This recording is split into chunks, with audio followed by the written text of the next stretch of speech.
मेरा कोई दोष नहीं है, साहब ने ही मुझे बुलाया था। अरे हाँ अंजलि, मैंने ही रूपा को बुलाया था।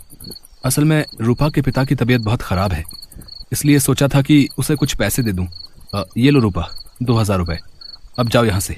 रूपा पैसे लेकर चली जाती है, लेकिन अंजलि का शक नहीं जाता। अगले दिन से अंजलि ने रूपा की निगरानी करनी शुरू कर दी। ये रूपा मुझे कुछ ठीक नहीं लग रही है, और राजीव का तो कोई भरोसा ही नहीं है। ऐसे ही कुछ महीने बीत गए। इन महीनों में राजीव रूपा पर पूरे तरीके से फिदा हो गया। उसने रूपा की तनख्वाह भी बढ़ा दी।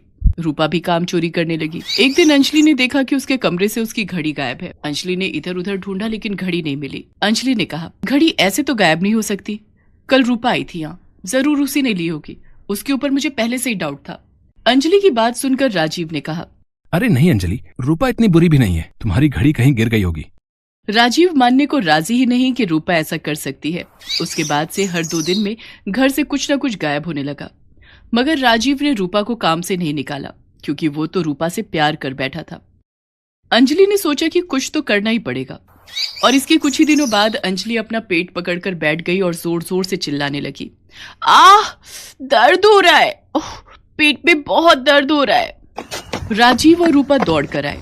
राजीव ने अंजलि को अस्पताल ले जाने के लिए गाड़ी बुलाई, और रूपा के हाथ में घर की चाबी देकर राहुल अंजलि को लेकर निकल पड़ा अस्पताल की तरफ। कुछ देर बाद अंजलि ने चिल्लाना बंद कर दिया और कहा, पेट दर्द ठीक हो गया राजीव, चलो अब घर वापस चलते हैं। लेकिन अभी तो तुम दर्द से तड़प रही थी। हाँ, मगर अब मैं ठीक हूँ, अब चलो घर वापस। ड्राइवर ने गाड़ी घुमा ली। घर के सामने पहुंचते ही अंजलि ने देखा कि घर का दरवाजा खुला हुआ है। अंजलि राजीव के साथ घर के अंदर घुस गई, और उसके बाद जो हुआ वो राजीव ने कभी सोचा भी नहीं था। उन दोनों ने देखा कि रूपा घर का सारा सामान इकट्ठा करके एक पोटली में बांध रही है। दोनों को देखकर रूपा चौंक गई। अरे आप दोनों तो अस्पताल जाने वाले थे। मैंने पेट दर्द का नाटक किया था। मुझे पता था कि तुम एक चोर हो, इसीलिए मुझे ये नाटक करना पड़ा। छी रूपा छी, मुझे तुमसे ये उम्मीद नहीं थी। राजीव, पुलिस बुलाओ। रूपा अंजलि के पैर पकड़कर रोने लगी। मुझे माफ कर दो मालकिन, मुझसे गलती हो गई। मगर अंजलि ने एक भी बात नहीं सुनी। कुछ देर बाद पुलिस आ गई और रूपा को अरेस्ट करके ले गई। अंजलि ने राजीव से कहा, देखो राजीव, बीवी के अलावा और कोई सगा नहीं होता। राजीव ने अंजलि से माफी मांग ली।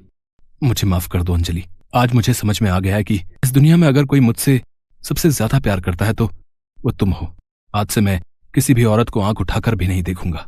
राजीव सुधर गया, और इसके बाद से उसने और किसी औरत से बात भी नहीं की। कुछ महीनों बाद दोनों को एक बेटा हुआ, और सभी खुशी खुशी रहने लगे।